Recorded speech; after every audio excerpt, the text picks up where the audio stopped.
you Cinephiles out there. I'm Brooks Kirk, hosting another movie fight for our channel. Here with me today is Chance Cochran and Anakin Cantu. And behind the camera and acting also as our fact checker, Cristobal Chavez, the runner of our channel. Without him, the channel would just be nothing. Non-existent. He does everything. Y'all should be pretty familiar with how this goes.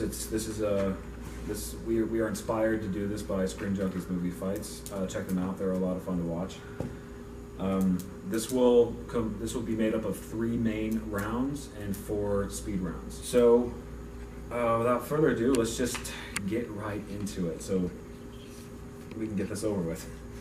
All right, gentlemen, are you ready? Yes. Question number 1. Pitch your best Star Wars The Last Jedi movie. All right, Chance, we're going to start with you. Okay, so I think they ended... First, I'm going to go to Force Awakens for just a second. Okay. They ended Force Awakens awesomely, and that totally sets up... Am I going to say my whole answer right here? Not your whole answer. Just briefly tell me why you chose it. You can go in a little bit. You keep saying what you're saying. Just like don't go on. And I think they set Last Jedi up so perfectly with that ending that everyone's just like, oh, there's no way they can mess this movie up with a beginning like that. So the reason I chose my answer is because I think what we got was awful, and there are so many better ideas that a toddler could come up with a better idea than Rian Johnson. And I put like a lot of thought into my answer, and I'm pretty proud of it, and I'm very tempted to just go ahead and write my own screenplay for it. Go ahead and give me your whole answer. Give me what I saw in the message. So I said that at the beginning of Last Jedi, instead of Luke throwing the lightsaber out, he just gives it back to Rey and says no, and just like walks off. And so then, like the entire Luke-Rey arc, or at least the first half of it, would be her convincing Luke to train him, and him like slowly saying yes. Like in the beginning it's like a hard no, but then he starts to see her potential, and he's like, okay, maybe you got something, and I'll show you a couple tricks. And then he realizes what all she can do, and he's like, okay, I'm going to fully train you to be a Jedi. And so while that's going on, Kylo Ren is finishing his training with Supreme Leader Snoke. And Snoke says that in order to complete his training and to become my true right-hand man, you need to destroy the Jedi, you need to kill Luke Skywalker. And so he says to gather the Knights of Ren and go do it. So as Kylo goes off to kill Luke, he realizes that he doesn't just want to be second in command. He wants to be the man. He wants to be in charge. He wants the First Order. So as he's devising a plan to take down Luke, he's also devising a plan to take down Snoke as well. And as Kylo is finished completing his training, we are going to see Snoke's, at least like little snippets of Snoke's origin, at least, to see, like, so we have an idea of who he is and where he came from and why he's such a powerful Force user. And yeah, so like Luke and Rey. So Luke eventually trains Rey as much as he can. He's like, this is all I can do for now. But then Rey pretty much says, I gotta get back to the Resistance. And so then she tells him what's all going on. He says, like, Leia needs me. So he goes to help the Resistance. And then, so it's Luke and a fully trained Rey versus Kylo Ren in the First Order. And maybe the Knights of Ren, depending on if he was able to get them all. And so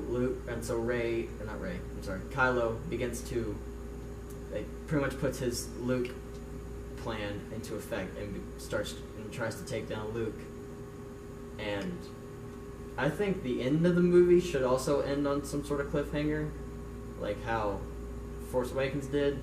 What that cliffhanger is, I don't know, but it would totally set up Episode 9, which is probably where we would see the fall of Snoke and maybe the fall of the Jedi. And who knows, maybe in the 9th movie, depending on how the 8th goes, maybe the First Order wins and the Resistance becomes extinct and goes away, and the First Order controls the galaxy. Okay. All right. All right, Anakin. Let's hear yours. Pitch us your version of Last Jedi. What you think would have been best? Okay. I was really fighting. I was really fighting to like it. I really was, because I love Star Wars. I mean, I'm named after it, you know? But I just couldn't bring myself to do it, no matter how many times I told myself, Anakin, you're going to like this movie. You have to like this movie. I was just so disappointed.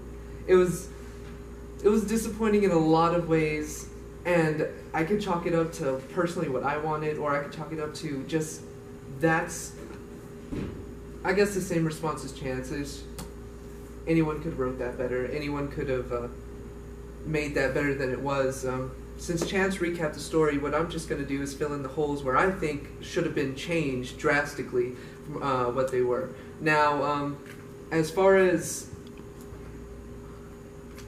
the biggest problem I have, because Star Wars has always been a tradition of family, the Skywalker family, you know, that's what makes Star Wars Star Wars. Ever since the beginning, we've been following the Skywalkers, even though sometimes we didn't know it. And, I mean, Darth Vader was revealed to be Luke's son. We didn't know that part, but we were following Skywalkers. We were following them the whole time. And then just a spoiler alert here for anyone who hasn't seen it, which I doubt are many of you out there. Ren is not a Skywalker? That was the most disappointing thing of my life. It was just like... Rey? You mean Rey? Yeah, does You it said say Ren. I'm so sorry. Rey was not a Skywalker. Just horrible. Just, I mean, and the dynamic that Kylo Ren and Rey had throughout the whole movie would suggest that they're cousins somehow, that they're related because they have that special force bond, because they zone in and out of visions of seeing each other and being in the present almost physically with each other, only to have it explained away with we're bonded by some kind of special reason. But you're a nobody, really. So, yeah, good luck with that. I just felt like that was a plot twist that kicked me right in the face. And after that, I just couldn't get back up. Okay, so what did you want to see instead? I wanted to see Rey a Skywalker. Uh-huh. I wanted to see Rey a Skywalker. I know how impossible it seems. If not a Skywalker, then at least a Kenobi. Yeah, I personally would rather a Kenobi. Yeah, a Kenobi. Same here. I was hoping she was a Kenobi. Because since, you know, Kylo Ren is technically a Skywalker because of Leia and Han, we can see that Kenobi Skywalker relationship just continue throughout the movies, and that I thought that's what they were doing throughout the whole movie. I was getting excited, amped up, and then finally they were both like, "We both do it." Can you give me story structure? What you would prefer to see? Okay. Your better version of the movie. Okay, my better version of the movie. Beginning, middle, end, arcs, and all. Can you give me a story structure? Yes, I really wish that Luke wouldn't have treated Rey so harshly at the beginning. Okay. I really wish that he would have not been so reluctant. Now, I know that kind of ran the screen time, but I just wish that he would have been more reluctant and wise, like he was. Made him almost look like a chump in this movie, kind of like, oh, I'm old, and I don't want to do anything because I'm afraid that I'm doing the wrong thing now. Instead of being confident in himself and the light side, like he was in the original movies. But I just didn't like Luke portrayed the way he was at the beginning. As far as the side stories with Finn and all them, I really don't mind it. I think it was good filler. But just the rebels getting attacked and destroyed so much to the point where there are only like 5 of them now is a little too much. I think I would have appreciated a lot less sacrifice instead of battering down. But I know it's just going to set up for the next movie. So, just not so many deaths, I guess, in the Rebel Alliance. Create some hope. There was like no hope for me at the end of that. Yeah, that's really about it. Because I wanted them to be related. All right. I got it. All right, find it out. So basically, you just really wanted to see Luke Skywalker and Rey somehow connected to the Skywalker. Whether that should be a Skywalker or should be a Kenobi or something. I agree with that. Yes. I agree with that entirely because like Mark Hamill hates the movie too. So, so like I think can really just like work off of each other because like I told what I wanted to see and he said what he wanted to see. What? Do you not like us agreeing? So they're not really at odds. I'm sorry. It's such a complex question that we can just build on. No, each other. clearly someone's already winning, but like y'all aren't at odds, and the fight's not really going to go anywhere. Okay, so like what? Okay, so what, like how I said that like Snoke, I said in my version I would want Kylo to not only take down Luke but take down Snoke so he can rule the First Order. Kylo did take down Snoke. But I mean like not just like a cop out like that. I mean like a real plan, and that's actually like dramatic. And we did see that, especially when yeah, but I didn't. Snoke gave him the choice, like you either kill her or kill. Oh, he didn't say kill me, but it was like, yo, kill her, because like she's in the way. And then just that twist of him chopping Snoke in half. But I mean like I wanted it to be more like impactful, because like when he died I didn't feel anything because I don't know. It's because we don't know Snoke. Exactly. Yeah. That's why I said in my version I would want to see Snoke's backstory and more character development for him, so when he does die, that it's more. I mean, all we know is that he's a Sith Lord, and I guess that's enough to know is that he's on the dark side, and he's trained Kylo Ren this much, enough hate to kill his own father. So like, he's pretty bad. And and also like I would want to see Luke. I will admit though, I did like how Luke did pretty much go into hiding. I did like that idea, even though that was J.J. Abrams' idea. But I would like to see him like actually train Rey, and not just like be like, here's a lightsaber, here's how to use the Force, go have fun. Yeah, I would want to see a real training. All right, Crystal, how long have we been running for? 12 minutes from the start of you saying yeah, hi. I figured. All right, y'all are more in agreement than anything, so for time's sake, I'm going to call it because it's already a winner. But all right, I'm gonna call it time. I wish I had a grapple or a dial or something. Okay, so Chris, I don't even really need to defer to you on this because there's already an outright winner. All right, I'm gonna give the round a chance because Anakin, I was trying to y'all were in agreement. Y'all had a little bit of disagreements, but the main thing is that you told me what you didn't like and what you didn't want to see. You kind of told me what you were expecting, but Chance gave me story structure, plot by plot, act by act, like arcs and everything, what he wanted to see in the movie. You not so much, so I gotta give it to Chance. I agree with both of you though, if that... I think everybody agrees with that. half the audience does though, but yeah. Okay, according to Rotten Tomatoes, but yeah. But I was trying to tell you, you need to actually give me your version of the movie, but instead you kept gravitating back towards what you were disappointed with, and you weren't really giving me new stuff. Chance did, so. But it's okay, because there's still many more rounds to go. Heck yeah. Okay, so, all right, on to round 2. Question number 2, who should direct James Bond 25, the next James Bond film? Who should direct it? We'll start with Chance again. Me? Okay. I say Matthew Vaughn, the director of the Kingsman movies, and Chad Stahelski, I think that's how you say his last name, the guy who directed the John Wick movies. And just because, my brief explanation why is just because they're both action movie veterans, and they both know how to do great stories, great fight scenes, and they know what the people want to see. And I'm just going to leave it at that for right now. Okay. And they should co-direct? Yes, and they should co-direct. I agree. All right, Anakin, tell us who you think should direct. I do believe there should be a solo director. His name is Christopher McQuarrie. Okay. And he's the director of the Mission Impossible series. Just for the fact that he is an action movie veteran, and that was a pretty successful series. Which movies has he directed? Okay, Mission Impossible. 4, 5, and 6. Yes. He's directed this last. Yeah, sorry, the last half. The last half. Yeah. Okay. Yeah. Sorry, the most recent Mission Impossible movie. Okay. That actually makes sense because they all have like the very same tone. kind of. And they're all pretty good. 4.6 pretty good. Yeah. Okay. And all right, fight it up. Okay, so why do you say Christopher McQuarrie? Okay, the reason I say that is because the Mission Impossible series delivers action that just a James Bond movie needs. You know, it's 007, secret agent, fights, explosions. Not really too much on the explosion. We want to go like Michael Bay here, but like to the point where we need action in a secret agent movie. That's just what James Bond has been all about.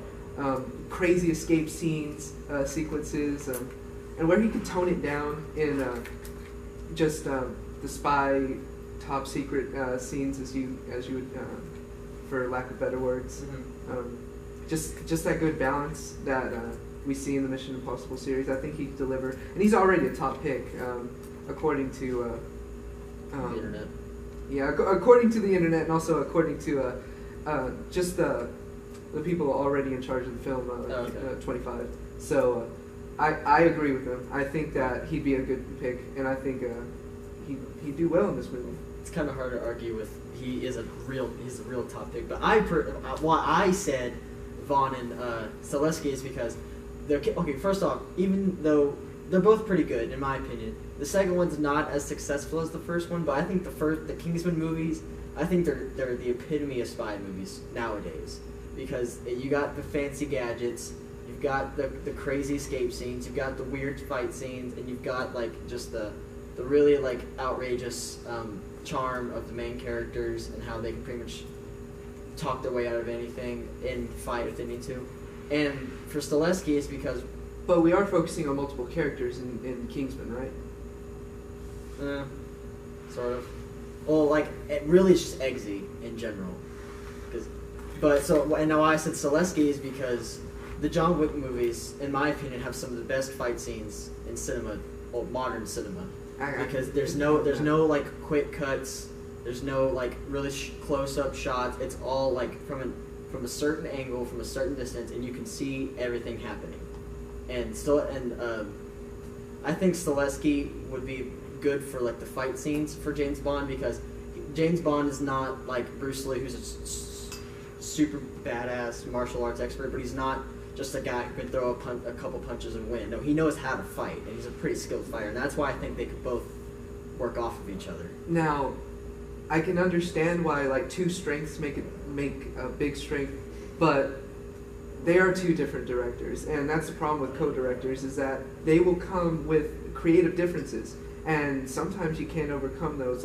Like for the same reason that Danny Boyle mysteriously stopped directing was because of creative differences. I just think that because John Wick and Kingsman are similar in the fact that they have fight scenes, they have action, but they both are too brazen for a James Bond movie. For a 007 movie, they might be too brazen, especially John Wick. I could see both directors just fighting a little bit over the fact that John Wick does have great fight scenes, but he is almost the very opposite of a spy. He is an assassin. And he's a mercenary. I'm not saying that. I'm saying that that they would make the fight scenes genuine and not super choppy to where nobody can tell what's going on. They pretty much touch knuckles, a couple of shots, and then boom, Bond wins. Like no, people don't want to see that. People want to see how he won, and that's where Stileski would be great. And then Vaughn would pretty much take care of everything else. He would take care of the plot and the character development and like the super outrageous scenes and everything. Like they could both work off of each other. And yes, there probably will be creative differences, but I think because they're both professionals and they're both really, really strong directors, that they could work together and make this movie. Keep going. Okay. What if they're done? All right. Sorry. Are y'all? I don't really have anything else unless you guys Try one more time to. Okay, y'all defended your own pretty well. Try once more to tear the other person's answer down. Anakin, you kind of did it to him, but... So Christopher McQuarrie, he's a good director for the Mission Impossible movies, but that's for Mission Impossible. Those spy movies are a lot different from James Bond. Like, the IMF and MI6, they're two different things. Like, MI6 focuses on like really kind of like missions that take a long time. That Bond has to do so much stuff, and really, the IMF is just like gives Tom Cruise his mission. They're like, okay, go, just go and improvise if you need to. And I don't really think Bond's really not. I don't think Christopher McQuarrie would be good with James Bond just because of he would try to make it Mission Impossible, and people, if they want to see that, they would just go watch Mission Impossible and not James Bond. No, I can see how you're trying to create differences in the two movies, but really, I don't see that as a problem. I don't think he's going to. Sorry, I believe that he is a good enough director that he's not going to bring anything from the Mission Impossible series. He recognizes that this is a franchise that's been alive forever. The 007 series has been alive since 60s. Yeah, since the 60s. Bond has been, the British star of spy movies, and I don't think he's going to come in there and try to wreck it. I think he's going to have passion for it, and I think he's going to know what he's dealing with. I don't think he's going to botch anything at all. I don't think he's going to make it too Mission Impossible. I don't think he's going to make it too James Bond, which is something that we do need. Is just, I guess, a revamping, especially for Daniel Craig's last. Rumored to be last run. I don't. So. Personally, I would prefer Mission Impossible over James Bond, but that's just me. Final thoughts, starting with Chance. Final chance to talk up. Just merely talk up your answer. I just think that with the fighting direction and stunt choreography that Stileski can bring, and the plot drive and the character development, and just about like the things that make Secret Agents so campy and crazy and entertaining is what Vaughn can bring, and I think they would both be super strong together, and they would make the next big Bond movie. I think that Chris McQuarrie would make the better director because he's solo directed these movies: Mission Impossible, Fallen. I think it's Fallen Angel. Fallout's the last one. Fallout, and I mean, seeing him work with Tom Cruise like that, I just don't think that he won't be as good or even better with the franchise 007 and with Daniel Craig. I think that they'll both be very successful, and I think he'll bring elements for Mission Impossible that are needed in 007 to fill in the spots that need to be filled. Can you emphasize real quick just what those elements are again? Those elements would be just the intense escape scenes or the action scenes. I don't want to say explosions, but like pyrotechnics. The over-the-top, very difficult situations, basically. Yeah, and since Bond is known for that, he's an improviser by nature, and he gets himself out of tough situations. It just seems like a better pick. All right, time. Good round. Good fight. I liked it. Back and forth. I liked it. Y'all definitely went at each other there for a bit. Chris, this is kind of tough for me. What are your thoughts? I thought they did. Both were great arguments. So yeah, this is a tough one too, because they both had good rebuttals on each one. They did. And yeah, I don't know. I'm kind of leaning towards Annie just a bit because he kind of tackled the whole creative differences between the two directors. He did. So that is also why I'm sort of leaning his way, but I haven't completely crossed the line all the way over to him, because also Chance defended that fairly well, saying this is how this director would handle this part, and that this director would also take care of this area. And so it's like, oh man, that it was almost like his thing and that coming from him creative differences, him defending it was like they almost cancel each other out. Yeah, this is hard. Okay, all right, I have to go back through. Good argument. So we have co-directors, each bringing a new element, different element and style that could blend together. That supposedly could blend together very well. New excitement and action, much needed in the 00 series. Brings passion. Brings a lot of Like a new style. brings new styles and brings new styles and formats kind of into it, I guess you could say. New direction. Yeah. You said there could be creative differences problems. You defended it.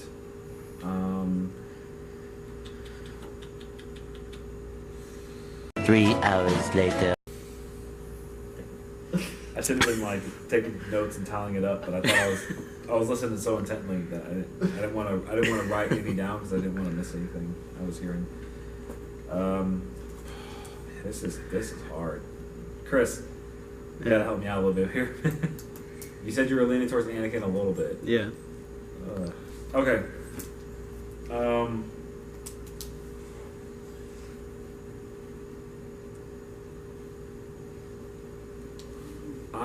I'm pretty sure at one point you were trying to jab at his answer, like saying why that's probably not going to work out. But he did say no. He's going to have a lot of passion for it.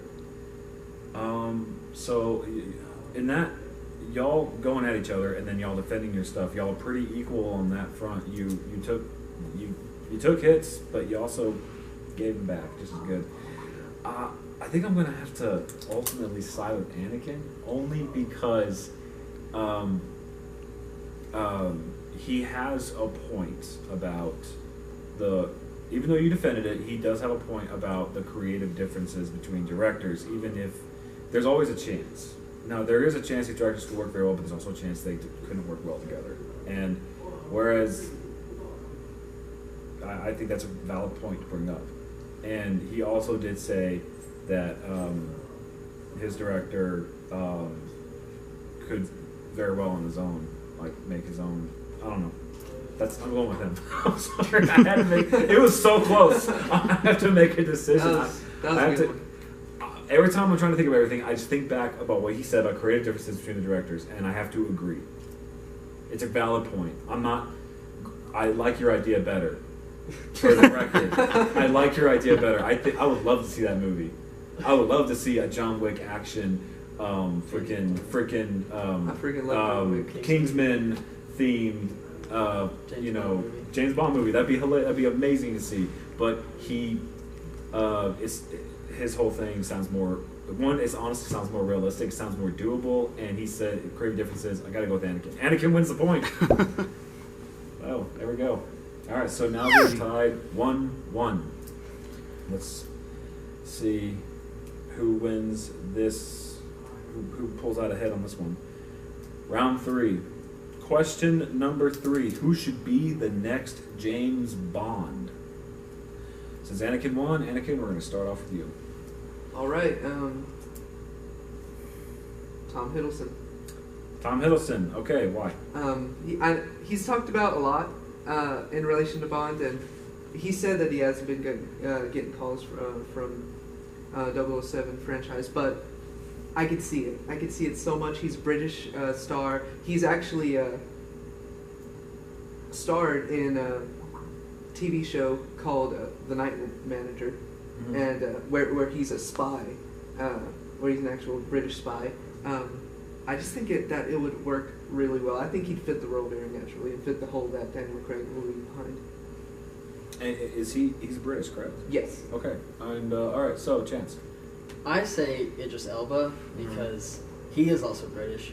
He's like one of the. I think he is like at least in the top 5 fan favorites, fan casted Bonds, and he is also in a show called Luther. I've never seen the show, but I know it's super popular and people relate it a lot to the Bond franchise. I think the basic premise of the show is that he's like a detective, or like some sort of like secret detective or something like that pretty much does secret agent work, but not on such a big scale. Okay. But I think he could bring something. I think he can bring back the Bond. Not like he could keep the grittiness that Daniel has, but he could also bring back the really charming and campiness that Pierce Brosnan had. Okay. And then you also said something else about what he could. I want you to mention it. the code name. Oh yes, so there's a fan theory that James Bond is not the secret agent's real name. Is that it's just a code name that they give, like when the old Bond retires or dies, they bring in a new guy and they give him the code name James Bond, and that could really fit the fan theory because they never explain why Bond changes, like why the actors change. They never explain it, and that could really support the theory that it's just a code name. Okay, thought it out. You won. You go first. I thought his code name was 007. It's. I'm not familiar You're with not this familiar with fan it. theory, and I know why it would fit perfectly in your argument. Just to clarify, it did begin with what was that dude's name who did a movie in between Connery's movies? Wasn't it Roger Moore or something? No, Roger Moore was like officially after him, but like there was one guy, he did one movie, it kind of sucked. Sean Connery. There's been so many Bonds. I know, but this guy. Okay, look it up. It's on Her Majesty's Secret Service. That's the movie. I don't remember the guy's name, but it was the first. It came out somewhere in between Connery's films. And it was a James Bond film. It was James And Bond he was film. Bond. It was 007 titled. It is part of the 007 series. Out of all of them, leading all the way up to Daniel Craig's. So it'll go. So it's like Sean Connery. This guy, Sean Connery again. And yeah, it's Connery's, and then Roger Moore's, and then the list goes on. Okay. This guy George Lazenby. There it is. George Lazenby. He in the opening sequence of his Bond movie, he's upon knocking a guy out, he says the other guy never had to deal with this stuff like this. He said something like that, and people were like, what the heck's going on here? So there was starting from that point until now. There's always been a theory about Bond about the name is a code name. It's just a fun fan theory that's been thrown around. The movies have never. It's probably just like so they can protect the agent's real name. Granted, Bond does have a numbered code name 007, Yes. but also. It's not necessarily so much a code name, it's also kind of his license name. His call sign. His license, because double O's have license to kill. That's the whole thing there. So it doesn't really negate the whole like possibility of James Bond being a code name for different men coming through and taking on the role of 007 James Bond.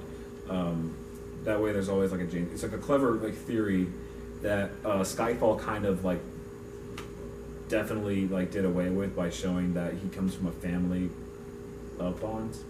So, but I don't want to let y'all get into that. I'm done talking. Go fight out. Okay, it is really hard not. I want you to know, I don't disagree with that. I think Tom Hiddleston would be awesome too. Just. It's really hard not to be. You have to disagree. I for know, this no. moment. Go into it. It's really hard not to be come off hateful or anything like that. But I just cannot see. Idris Elba. Yeah, Idris Elba. Idris Elba. See, I have so much. Yes, fine. Elba. It's fine. Heimdall. He played Heimdall. Yeah, I know. Just call him Elba. Elba, as a Bond, because just for the fact that everyone loves Daniel Craig to the point where they're willing to pay him hundreds of millions of dollars, literally, and offer him share like certain percentages of what the movie will make in the box office. They love him so much. Everyone loves him so much that I just think that Tom Hiddleston. He's British. He's already been in Night Manager. He's been in spy action films. This was actually a TV show that aired on BBC, British network. But I think he will fit the hole that Daniel Craig leaves better than anyone else. I'm not going to argue the validity of anyone else. Elba. I'm not going to really argue the validity of that too much, other than to say that Tom Hiddleston is a better pick, and that's just what I'm standing by. Okay. Well, I think what you're getting at is that you want pretty much Daniel Craig 2.0. Like you want the really hard, gritty, pretty much, basically, I'm gonna say vigilante for lack of a better word, vigilante James Bond. Like he'll just kill. Like he won't be his job. And like while I do kind of like his grittiness, I don't like it to where he's basically Batman if he was British and a secret agent. I don't like that. I do like Daniel Craig as James Bond, but I don't like how he plays James Bond. I think Idris Elba could keep some of that grit, but like James Bond is all about the campiness and the charm, and basically he can talk his way out of anything. And Daniel Craig's Bond doesn't really do that, but I think Idris Elba's can, because Idris Elba does have charm. He's played roles that he can talk his way up, and he just has that voice that like. So has Tom Hiddleston. He does. Loki. But Loki's voice and Tom MCU. Hiddleston's voice are not the same. So we're going with voices. Okay, that's what you're getting at. You brought up Loki, and Yeah, okay, well, so Loki speaks. We're bringing up characters, yes. Okay, Loki speaks with like an Asgardian Jotunheim accent. James Bond is British. They're not the same. We're talking about charismatic and like if they can pull it off, if they could pull off the same charisma that a Bond needs, because that's what a Bond film. But Loki's has. not really charisma. He's just very cunning. He can get away with anything. That's not charisma. That's cunning. Charisma is that you're like people will listen to you, and like people will like just they won't obey you, but they'll be like, yeah, I'll help you out. Like you seem like you know what you're doing and everything, and that's what I think Idris Elba's would be really, really good at. And plus, he does have that. He seems like he has that like ferocity in him that in case a Has he ever situation goes showcased it in a role that he's played in before? Luther, he has. In Luther, Yes. What elements in the character? He has. I believe he's tortured people in that show to get answers out of tortured people. people to get answers out. What of has Tom Hiddleston done? And don't say Loki. Okay, not Loki, but in The Night Manager, where he's actually a spy, he's cunning and he's charismatic. But you didn't bring up Night Manager. You brought up Loki. Charismatic, I think, is the term. Just saying. Sorry, charismatic. If you wanted to bring and up, I did bring up the Night. no, you did. Manager. You did. No, in you the very did. beginning. But when I was talking about the charisma, you didn't bring up Night Manager. You brought up Loki. Well, we're bringing up Loki. Well, it's because both of these are under his belt. I'm talking about both of these at the same time. They both work hand in hand. He has actually played as a spy before. I think he would pull off the role very well and fit into it, because he's played for I don't know how many episodes, but it's a long-running BBC series. So, and it gained a lot of popularity in its time. I think it was 2014. Around the time is when it started. But yes, he has played spy role. He has been very charismatic in it, and he just fits the British spy genre so well. That's what I can get out of it. Okay, but I just think that Tom Hiddleston, he just seems too. I feel like he would try to be like Daniel Craig and try to be ferocious. And Daniel Craig does have that face where he's like, I'm not playing around. But Tom Hiddleston doesn't have that. Tom Hiddleston doesn't really have that kind of face. He's kind of like he'd try to be serious, and then like every time he tries to be serious, I can't do it. I can't take him seriously because he just has that face that I just laugh at whenever I see him. Idris Elba has that face. He's like, you better stop right now. Like that's what Idris Elba has. I think what you're trying to say is that you want Loki or not Loki. You want Tom Hiddleston to be just like Daniel Craig. Do you want him to be gritty? Because because it is pretty much almost proven. Because of statistics and polls, everyone loves Daniel Craig. He's been James Bond for so long. So what I'm saying is that Daniel Craig fits the mold for a James Bond. Yeah, he fits well for those James Bond movies. But these are going to be new Bond movies with probably new directors, and they probably don't want gritty and like beat you then up. Then it in wouldn't an alley. be James Bond. Yes, James it Bond. would. Have you not James seen Bond the anymore. originals? They're not gritty. Pierce Brosnan's not gritty. Sean Connery's not gritty. Roger Moore's not gritty. They're all campy. They're charming. It's all very light toned. Yes, yes, obviously people die, but they're not like I'm gonna beat you to a pulp just because you gave me the answer I wasn't looking for. No, they don't do that. They're very professional. Daniel Craig's isn't professional at all. He's just like, he's like, oh, you looked at me wrong, and I think you're a bad guy. I'm gonna take you down. That's what Daniel Craig's has.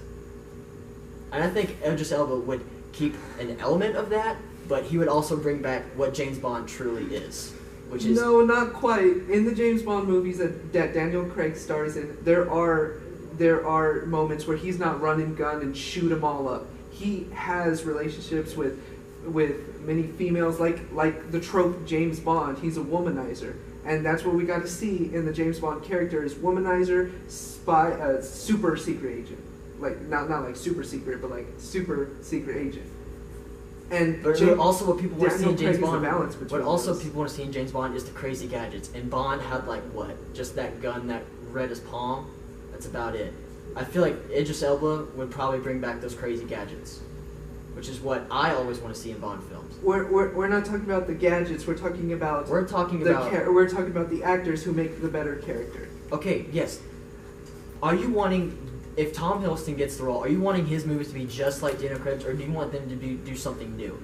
Because from what I want them to be Daniel Craig's and better, because he needs to fit the hole that Daniel Craig leaves behind once he leaves the James Bond role. We're not looking for a new one. We're not looking for a maybe it's going to be better. We're looking for something that's just as good, even better than Daniel Craig when he leaves James Bond. Okay, well, it's not going to be hard to do that because Spectre wasn't that great, so it's not going to be hard to do that. Well, if we rule this all on just one Daniel Craig movie instead of looking at the whole of what Daniel Craig Okay, is, I'm gonna stop right here. Why are we talking about Daniel Craig right now? Why are we deferring to him? Because he keeps bringing up Daniel Craig, and keep I'm on bringing up all the other Daniel actors Craig that play because James Bond. because he is so similar to Tom Okay, Hiddleston. okay. I don't want to hear any more about Daniel Craig. This round's coming to an end, just so y'all know. Get back to your guys, Idris Elba, Tom Hiddleston. Why they're good, why they're not. Get back to that real quick, and then I'm just gonna call it. Okay. I've heard enough Daniel Craig. Okay. Do you want to Sorry. just give one why you think and then why I think, and then just call it? Final thoughts. Fine. Final thoughts. Starting with Chance.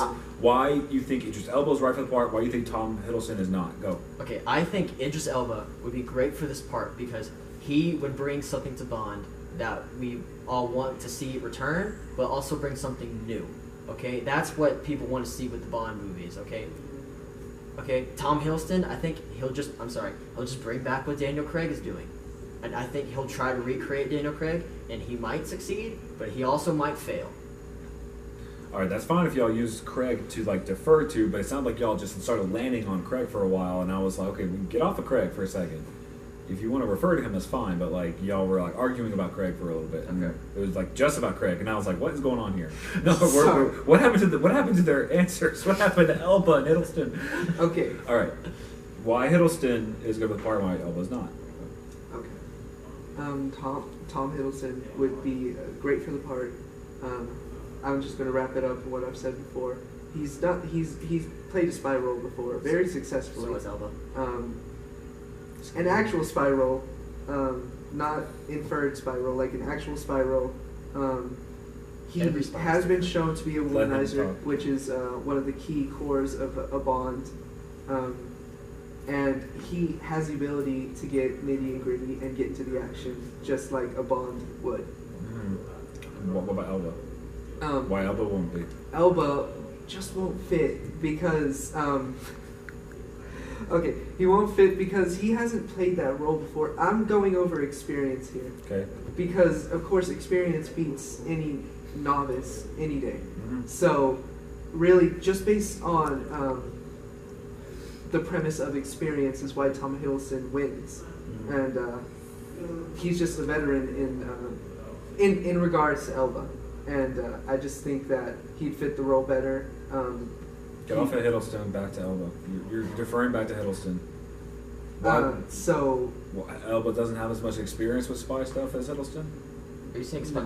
Why stuff why or else? acting? Why else would no? Well, why like, else would Elba not be good for part? well, like he hasn't Elba hasn't been in roles where he's had to where he's had to do the same things as a Bond would. Similar do. things. Similar things to what a Bond movie would bring. So he hasn't proven that he has a chops for it. he has Is what you're saying. Yes. Okay. Sorry, that's what I'm saying. And Hiddleston has. Yes. Okay, got it. All right, time done. You're both done. Damn. I'm so dead after That that. was one hell of a fight. We lived. I lived so much. I'm sorry. Okay, Chris, help me out here. This is still a little tough to call for me at the moment. I feel like Okay. once I get all the facts laid out in front of me, I'll know. But my head's a whirlwind right now. Help me out here. No, I think they were both good fights again, but I don't think for me this is not as hard as the other question that we just came out of. Okay. I think Chance had the more passionate argument about Idris Elba, Yeah. especially with the character traits. Yeah, Chance was coming off saying, Elba can bring that grittiness, but he can also bring that charm, and he can bring that that amazing charisma, and he could bring he can be.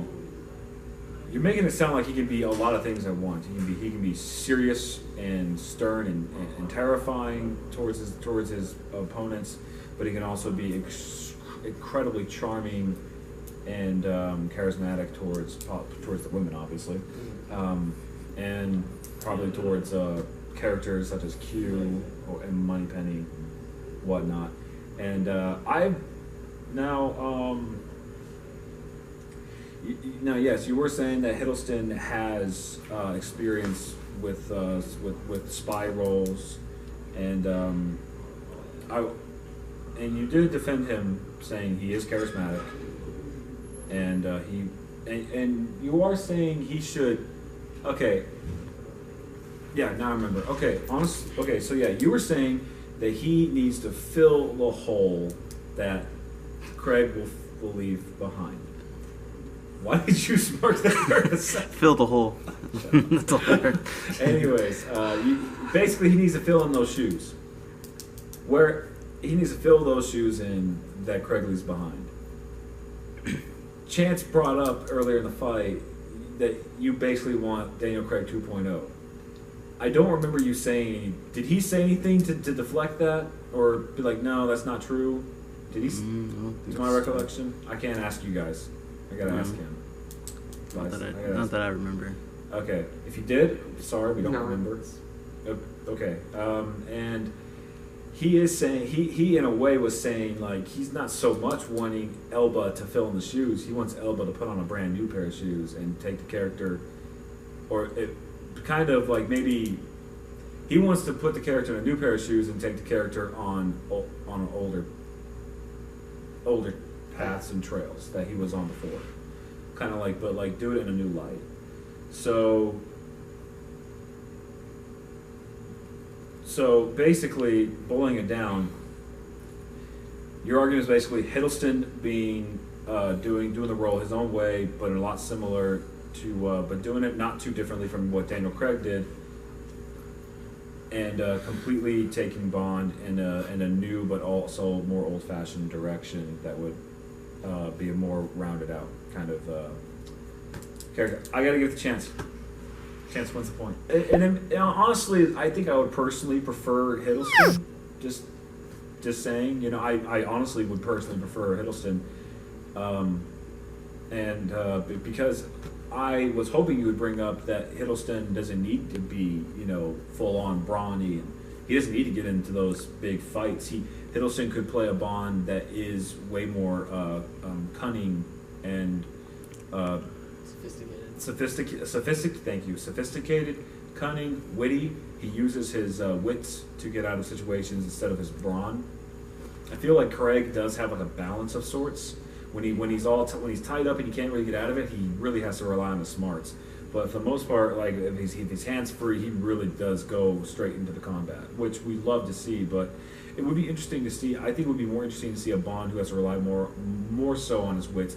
He can fight. He can handle himself in a fight, which I think Hiddleston could portray. He can handle himself in a fight. He's not the greatest fighter. He will get his ass kicked, but his wits will come in handy, and he'll end up using his gadgets, his wits, and his iron will to get through whatever situation he's in.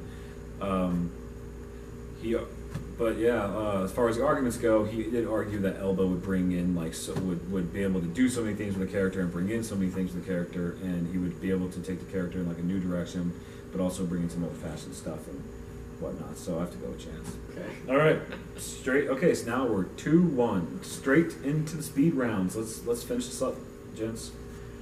I have them in my back pocket. All right. Ooh, crap. I need to. You know what? We're going to. All right. I was having trouble thinking of one for the second question, but when we get to that, I'm just going to ask y'all to pick someone. Okay. And I'm just going to give you the question. All right. So again, the rules. So I'm going to present you with the context, or more or less the option. Oh no, I'm going to present you with it's going to be a little different each time, depending on the question, to be honest. We're just gonna see how it goes. As soon as you picked your answer, I'm gonna go to one of you. As soon as you start speaking, your time starts, and then same thing with the other one. 10-second rebuttal for each. That's it, and then we decide who won. All right. Question number 1. Speed round time. All right. I'm going to say the question, and then I'm going to say both options real quick. There's only 2 options. You both have to pick one. Whoever, as soon as I lay them out there, you jump on one. The first person to jump on it, if I lay out James Bond, freaking Ethan.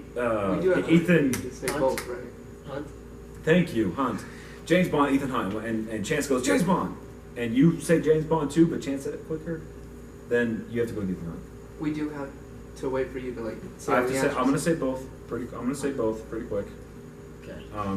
And then y'all gotta hop on it, and then whoever doesn't get it in time gets the other answer. And I have a timer ready too. So. Which franchise would you erase from existence? Star Wars, Lord of the Rings. Star Wars. Gotta go with Lord of the Rings. Yep. I wasn't gonna say it. I thought we all. All right, so just to be clear, you're arguing for why Star Wars should be removed from existence Yes. over Lord of the Rings, Yes. and you were the opposite. Why Lord of the Rings should be removed over Star Wars?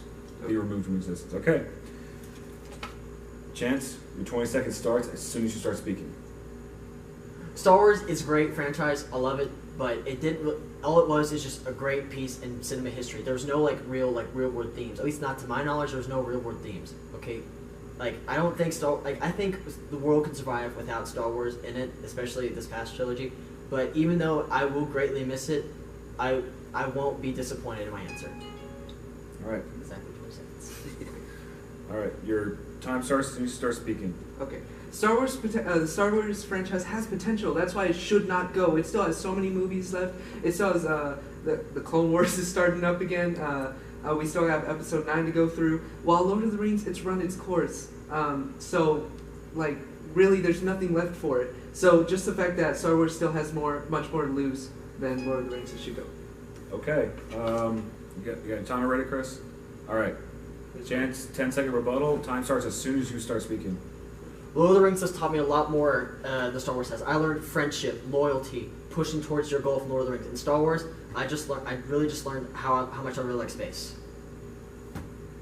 Okay. All right. Let us know when you're ready, Chris. All right. Time begins as soon as you start speaking. There's much more to Star Wars. There's actually an allegory to even religious themes and texts, light side versus the dark side. It teaches you that you always choose the light side even in the darkest situations and fight for the hope that's inside you. All right. All right. Okay. Should always fight for the light. Friendship, loyalty. Pushing towards your goal. Yep. I feel like that's. Would you agree if you would say those rebuttals are pretty much a tie? The rebuttals? Yeah. Okay. I agree with as well. So is that point? Chance, you were going on about Star Wars.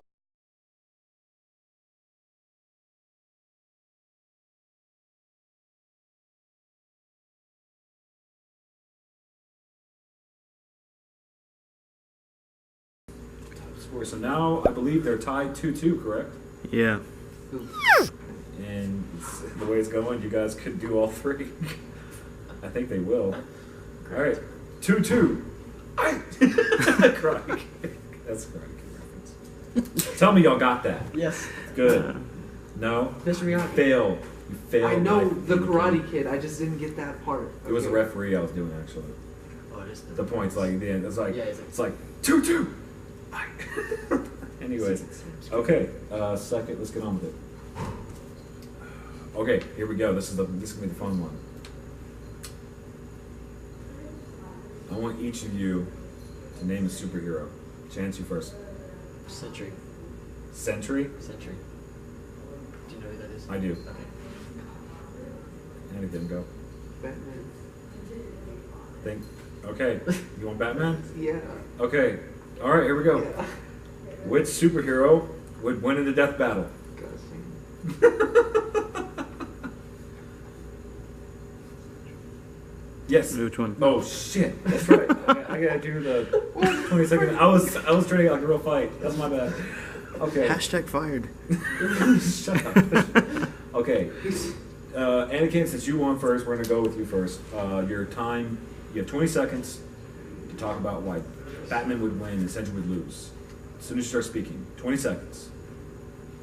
Batman is an all-around fighter. He is a genius. He's a multimillionaire. He has gadgets and everything to his disposal. He also has mastered every type of martial arts in the world and every type of self-discipline. So it's hard to bring a man of such focus and self-discipline down, as we've seen with characters like John Wick and such. But Batman just brings a lot to the table.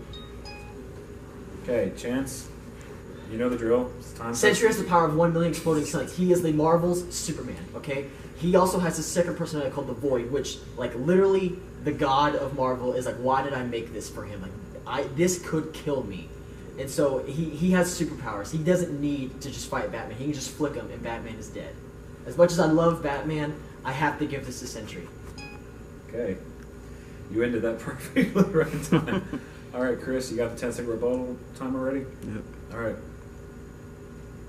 Time starts. It's 10 seconds to rebuttal. Okay. Time begins as soon as you start speaking.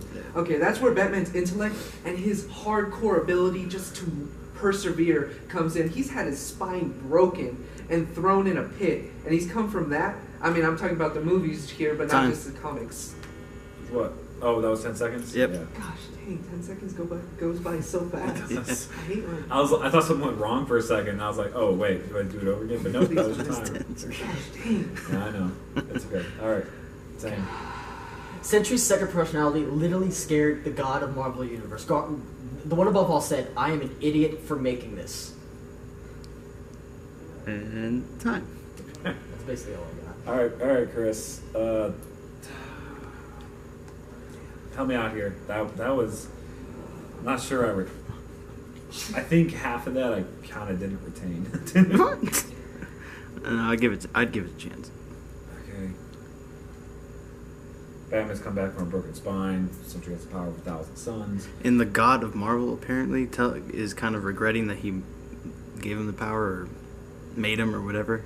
Okay. So, I mean, if a god is being like, oh crap, what have I done? Yeah. I was hoping they would go more into like why each would win in a fight. So they were just Yeah. kind of going over their powers and abilities, but I was hoping like how they would take each other down would come into play. Even though I know they didn't have a lot of time to speak. Mm-hmm. I am having a lot of trouble ruling over this one because I need him. All I got from this is that Batman never gives up. Sentry is too fucking powerful. That's all I got from this. I mean, Can I ask you technically- them a question about the character, real quick? Just to. Sure, I guess. I'm if so you wish. split on this. All right. I'm gonna ask you a specific question about the character. Is there a limit to Sentry's power? He's never reached it.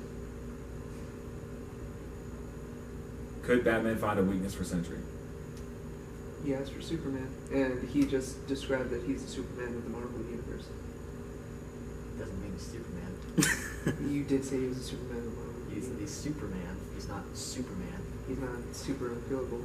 All right. Well, in that case, whereas Batman is capable of taking down Superman, Superman is infinitely more powerful and has no limits, and everyone knows that Superman would just any other day win in a fight. So just because of that, I'm gonna give it to Sentry.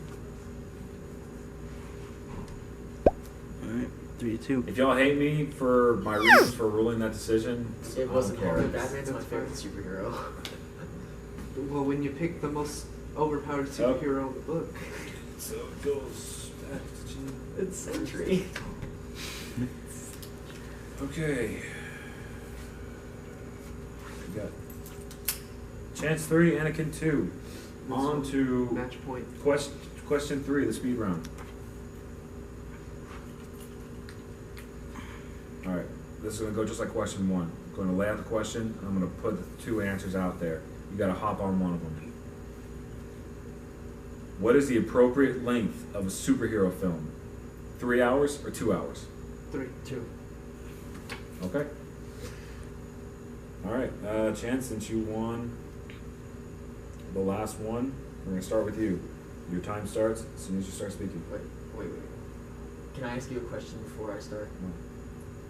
When you say superhero film, like solo or team?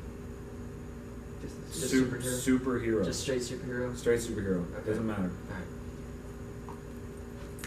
3 hours is too long. Like, yes, it lets you see more, but then it's just basically filler. 2 hours is the most appropriate time. Like, most superhero movies are 2 hours. Even, like, the really good ones are about 2 hours. Okay? Like, I know Man of Steel is about 2 hours, and it's alright, but I know Wonder Woman was 2 hours, and Wonder Woman's phenomenal. Civil War's 2 hours. Okay. Anakin, time begins when you start speaking. Okay. I picked 3 hours because it is longer, but you don't have to fill that with filler. You can fill that with plot and development and everything that you need to see. Because always I felt in the movie theater, oh man, I wish there was more of that. Oh, I wish they wouldn't leave this. They could fill up so many plot holes with 3 hours. You don't have an excess. Okay. Got your timer ready, Chris? Yep. All right. Chance, rebuttal start. Your rebuttal time starts. 10 seconds starts as soon as you start speaking. With 3 hours, that just creates more plot holes because then the writers have to make so much more that they have to make continuity with the rest of the script. Like if they don't know what to write, then they're gonna have to do filler. Okay, like 2 Time. hours. Okay. Anakin, same thing. Just to attack your argument, no, you do not have to create new things. Like I was saying, you fill in the plot holes that you would have left if it was 2 hours long. And Time. Okay. Chris, help me out on those rebuttals real quick. Don't really know. They just spoke incredibly fast, so I just Well, again. chance is more of like if the long time you have, the more chance you have for more plot holes. Mhm. And he kind of defended it with you don't have to make new things. You can just keep developing to where the plot hole can be fixed and there wouldn't be a plot hole. So that's what I got. Okay. All right. So in your initial 20-second arguments, Anakin, you said that there's more to see and leaves you wanting more. You initially always are left wanting more, therefore you want a longer runtime, and longer runtimes give you more to see, more to enjoy. Chance, you're saying it's too long, it has a bunch of needless filler. You gave examples of movies that aren't too long, such as Man of Steel and Wonder Woman.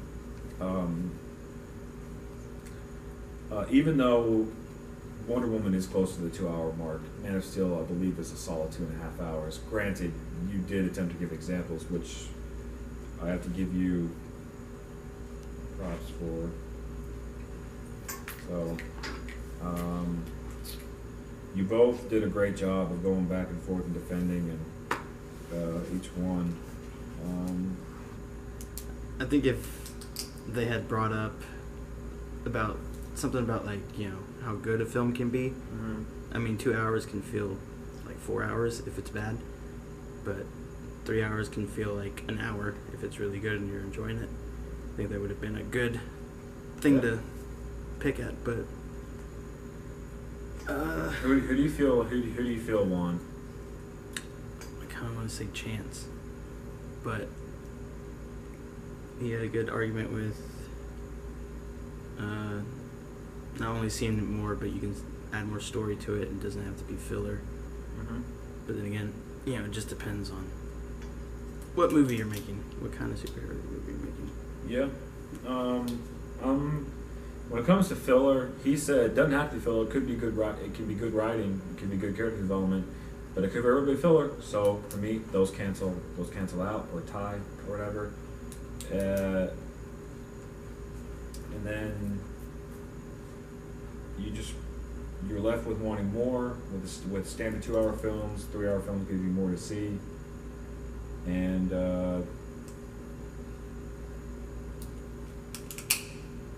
didn't he say something to that? To See more? Just about, he just said plot holes and stuff. Yeah, seeing more just creates more plot holes and stuff. And then he came back and was like, yeah, but like, Longer run times can also give the director time to fix those plot holes that could happen in 2-hour films. Yeah, I think is what you said. Yeah, he also said that just because you wouldn't have to add like new things in it. Mm-hmm. Just You don't have to. build You it. can just continue developing your characters. Yeah. So, I think that also kind of cancels out. Don't you think? It's kind of like it's pretty close. It it ties up there too. I mean, it can, yeah. I mean, just how you see it. I mean, if you think his defense was better or his attack was more The more thing better, is that they both had pretty good attacks and defenses, and I'm just making sure. Okay, so that one right there, where he was saying, yeah, but there's gonna be too many things for fillers, and it doesn't have to be. It could be okay. Yeah, that cancels each other's out too. And that so far, y'all were canceling each other out, but honestly, I gotta give it to Chance because Chance brought up examples. He brought up movie examples. Man of Steel, Wonder Woman. Yeah. That puts Chance at 4-2. So even if you were to win the last point, Chance will still win. So stop right there. Chance is the winner, 4-2. So there we go. Chance is our winner. And I hope y'all enjoyed. The fight, and feel free to let us know what your thoughts are to the questions and what your answers would have been, and what you thought about their arguments and my judging. And if you disagree with my ruling, challenge me if you dare. And let us know how we did. Don't forget to like and subscribe. Comment below. Let us know what your thoughts are. We'll see you next time. And until then, we're out.